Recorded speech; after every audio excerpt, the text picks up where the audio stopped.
Iran is not going to collapse. Iran is going to stay the course to the bitter end because this is an existential question for Iran. So is there any possibility of a negotiated settlement that deviates from those points? Yes, but only on the U.S. side. And here again, Trump has put himself in a very difficult position because he has made promises to his political supporters in Israel and inside the United States, and this broad thing that we refer to as the Jewish lobby.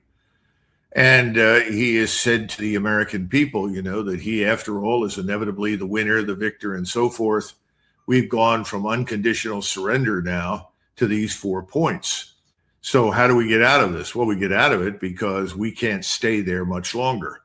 Now, right now, at the moment, he's got Secretary Bessent saying, don't worry, we can print as much money as we need to, and we can stay there as long as possible.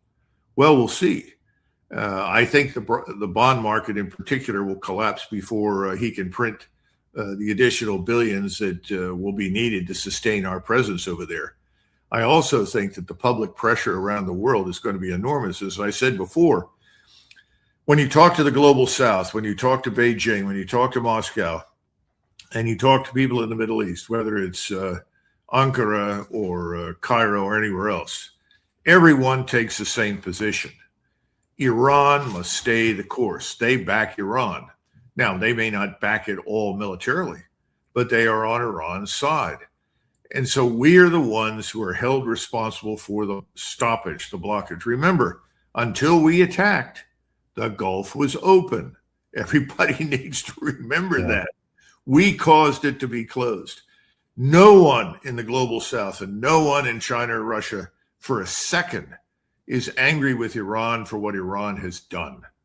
Iran, if anything, bent over backwards to get along with us. Go all the way back to the 12-day war that ended with the B-2 strikes.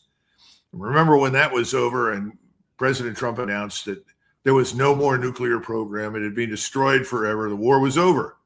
I think that's really what he wanted, but he couldn't make it happen. He couldn't make it stick. He couldn't make it stick because of Netanyahu and Netanyahu's backers who are billionaires in the United States. So that's the sticking problem. What